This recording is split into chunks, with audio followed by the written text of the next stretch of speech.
peaceful world. Here is another update from Ukraine, from my perspective of an average citizen, a young mom, her precious war baby, our dogs, my husband, I don't know, these dogs. So today I'm going to tell you about last night, what happened in Ukraine, what happened in our family, and how Mia is feeling, how I'm feeling about all happening around us. Uh, so last night was rough for Ukraine and for me personally. For different reasons. Ukraine was attacked yet again. I did not hear anything in my city at night. I only saw the sirens at 2:30, and the alarm was until 4:30, so for about 2 hours. And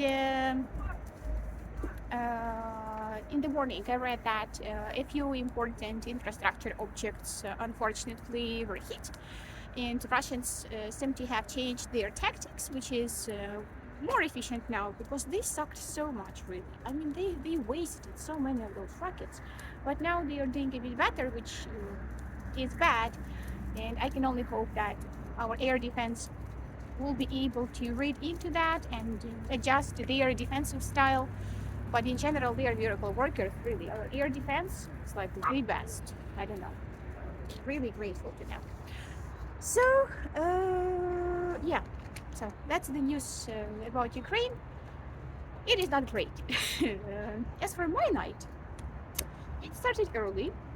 Typically, Mia goes to bed at sometime from 8 to 10 p.m. She does not have a timetable. I do not have a timetable for her, but I just follow her cues, and that is her natural, you know, desire to fall asleep sometime then. Yesterday, however, she could not fall asleep for her last nap in the evening.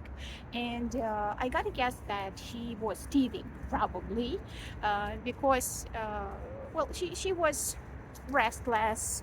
And when I offered her the pacifier, um, she turned it to the other side, trying to bite the plastic and really to bite it.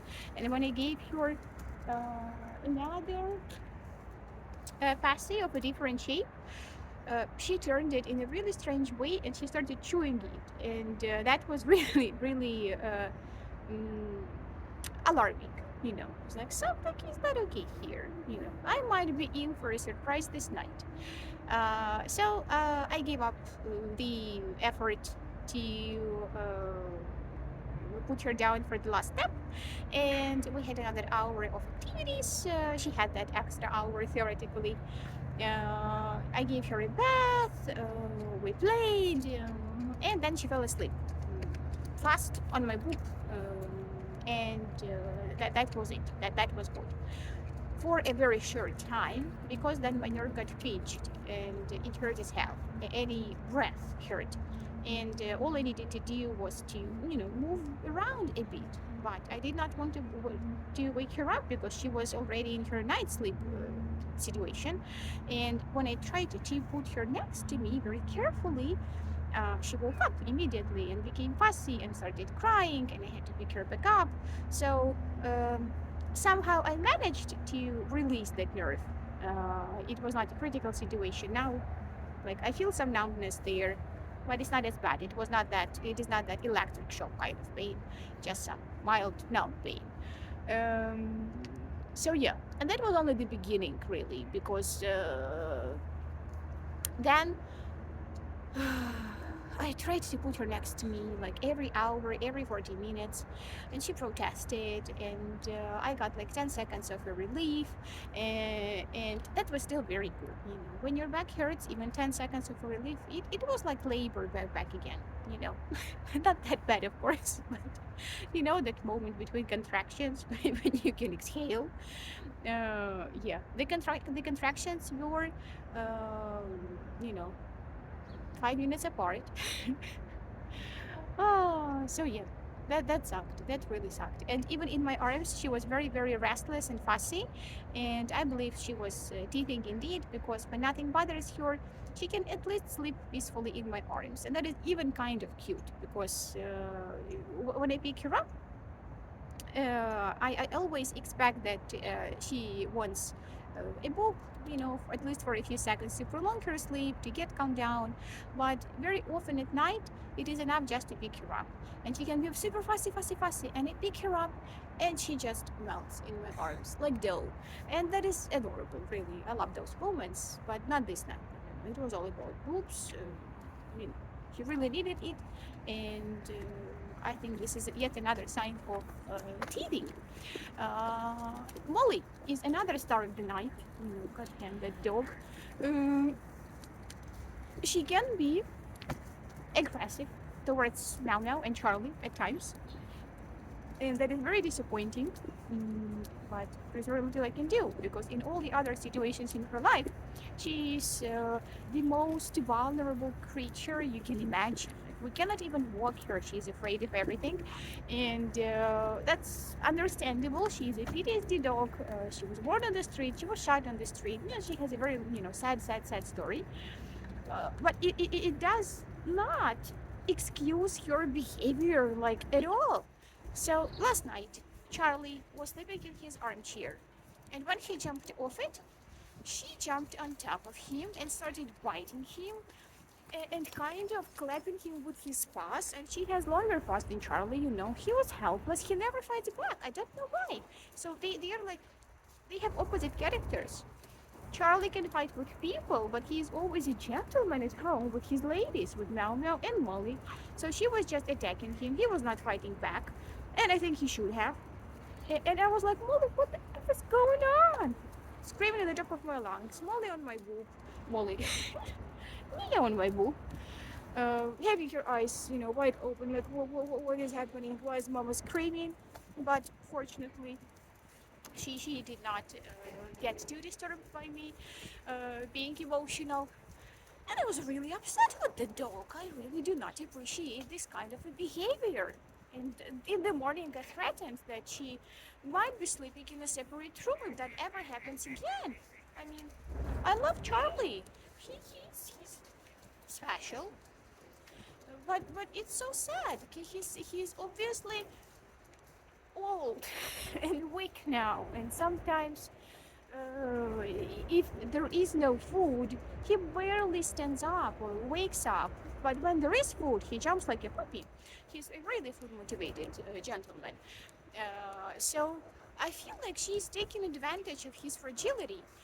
And this is so mean. And I did not raise my dogs to be mean, if you know what I mean.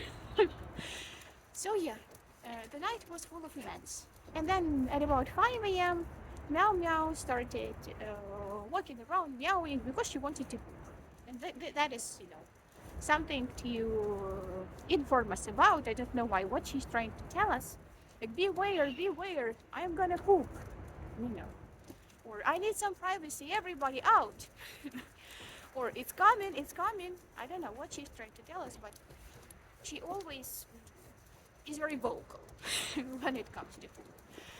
So yeah, so I feel tired, really fatigued, sleep deprived because of last night. Remember how I always say, last night I was holding Mia the entire time. That's fine, she's growing, that's amazing, forget it. No, I'm kidding. Of course, I'm not that mad, but this time, I am really tired, guys. I am. And very disappointed with Molly. And I don't know, feel very sorry for Charlie. And this morning, he even allowed me to pat him, even his beard, which was always a big no-no. I was speaking to him very sincerely, telling him, Charlie, I'm so sorry for what happened. I love you so much. I know you're old and weak, and you're just a gentleman, and you always had these manners for the ladies. And I love it, so I'm really sorry that it happened. And he didn't mind being petted. That is fantastic. My poor boy. And of course, I'm furious with the Russians, Unfortunately, according to the news reports now, there weren't any casualties last night. And I hope further investigation will not reveal anything. But still, it's a lot of work, it's a lot of resources wasted. it's a word that just keeps us tense. And it sucks. It sucks. What doesn't suck is these ducks. I love these ducks. The ducks are lovely. They are just very cute. The seagulls seem to be gone. Where are the seagulls? I don't know. Maybe they found a better lake? Who knows? Mysterious birds. Mysterious birds. So, yeah, that's it. I'm gonna wrap it up. That was the night. Mm, challenging, but it is over. As all the challenges in life are. Whatever challenge you're going through right now, remember that everything is temporary. That's what I'm telling myself, and that's what uh, you can tell yourself if you're going through some uh, hard times now as well. It was nice talking to you, to myself. Nice. Hope all of you have a good day, some good news, nice emotions, and I'll get back to you soon.